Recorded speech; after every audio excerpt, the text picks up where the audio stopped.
যুক্তরাষ্ট্রের ওয়াশিংটনে ইউএসএআইডির হেডকোয়ার্টারের দৃশ্য এটি। অফিস থেকে ব্যক্তিগত জিনিসপত্র নিয়ে বের হয়ে যাচ্ছেন সদ্য চাকরিচ্যুত এজেন্সি কর্মীরা। তাদের প্রেরণা জোগাতে আই লাভ ইউএসএআইডি লেখা প্ল্যাকার্ড হাতে ভবনের বাইরে দাঁড়িয়ে আছেন কয়েকজন। এর আগে ২০০০-এরও বেশি ইউএস এজেন্সি কর্মীকে অপসারণের নির্দেশ দেয় ট্রাম্প প্রশাসন। এই সিদ্ধান্ত স্থগিতে কর্মীদের ইউনিয়ন আপিল করলেও শুক্রবার এক ফেডারেল বিচারক তা নাকচ করে দিয়েছেন। তবে সরকারি ব্যয় কমাতে নয়া মার্কিন প্রেসিডেন্ট ও তার ঘনিষ্ঠ উপদেষ্টা ইলন মাস্কের এই কর্মী ছাঁটাই অভিযান ভালো চোখে দেখছেন না রিপাবলিকান ঘাঁটি হিসেবে পরিচিত জর্জিয়ার আইন প্রণেতারা। ডিস্ট্রিক্ট টাউন হলে ট্রাম্প ও মাস্কের সাফাই দিতে গিয়ে প্রতিপক্ষের বাক্যবাণে জর্জরিত হয়েছেন রিপাবলিকান নেতারা।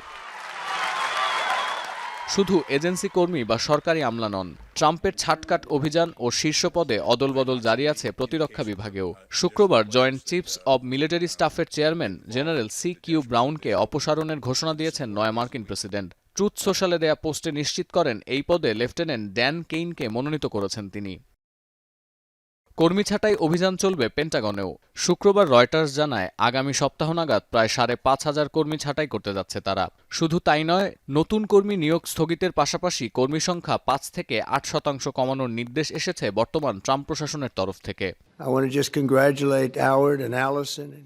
এছাড়া স্বাধীন সরকারি দপ্তর ইউএস পোস্টাল সার্ভিসকে বাণিজ্য মন্ত্রণালয়ের অধীনে আনার ঘোষণা দিয়েছেন ট্রাম্প। ওয়াশিংটন পোস্ট জানায় এতে করে ডাক বিভাগের দায়িত্ব চলে যাবে ট্রাম্পের ঘনিষ্ঠ মিত্র ও বিলিয়নিয়ার হাওয়ার্ড লুটনিকের কাছে। শুক্রবারই বাণিজ্য মন্ত্রী হিসেবে শপথ নিয়েছেন তিনি। শপথ গ্রহণ অনুষ্ঠানে উপস্থিত ছিলেন ট্রাম্পও। সেখানেই ট্রাম্প আভাস দেন সরকারি অর্থের নয়-ছয় ঠেকাতে অচিরেই একটি নির্বাহী আদেশে স্বাক্ষর করবেন তিনি। Well, we want to have a post office that works well and doesn't lose massive amounts of money. And we're thinking about doing that, and it'll be a form of a merger, but it'll remain the Postal Service, and I think it'll operate a lot better than it has been over the years. It's been just a tremendous loser for this country.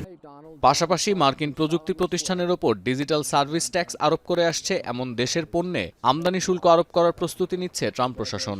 এরই মধ্যে নবনিযুক্ত বাণিজ্য মন্ত্রীকে এ নিয়ে তদন্ত প্রতিবেদন জমা দেওয়ার নির্দেশ দিয়েছেন ট্রাম্প। গেল সপ্তাহে কানাডা ও ফ্রান্সের আরোপ করা ডিজিটাল শুল্কের একটি বিবরণ হাজির করে হোয়াইট হাউস। সেখানে দেখা যায় বছরে কানাডা বা ফ্রান্সকে $50 কোটি বেশি ডিজিটাল সার্ভিস ট্যাক্স দিচ্ছে যুক্তরাষ্ট্র।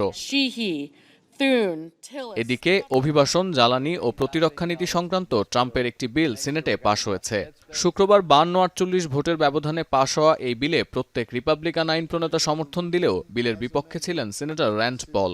ক্ষমতায় আসার পর এটি ট্রাম্পের প্রথম সার্থক বিল, যা পাশ হওয়ায় প্রতিরক্ষা খাতে ব্যয় বাড়ানোর ক্ষমতা পাবে কংগ্রেস। অভিবাসী সংকট ও সীমান্তের নিরাপত্তা বৃদ্ধির পাশাপাশি জীবাশ্ম জ্বালানি খাতেও বাড়বে সরকারি বিনিয়োগের পরিমাণ। সিনেটের পর্যালোচনা থেকে জানা যাচ্ছে ২০২৫ সালে সম্ভাব্য $৩৪০ বিলিয়ন বাজেট থেকে $৮৫ বিলিয়ন ব্যয় হবে সীমান্তের নিরাপত্তা ব্যবস্থায়।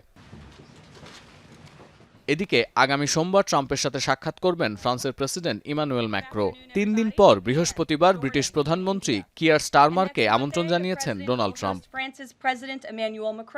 সতীর্থ কর্মকার, এখন বিশ্ব। শিয়া বাটার ও ভিটামিন ই সমৃদ্ধ lily glam beauty soap. Lily, always beautiful.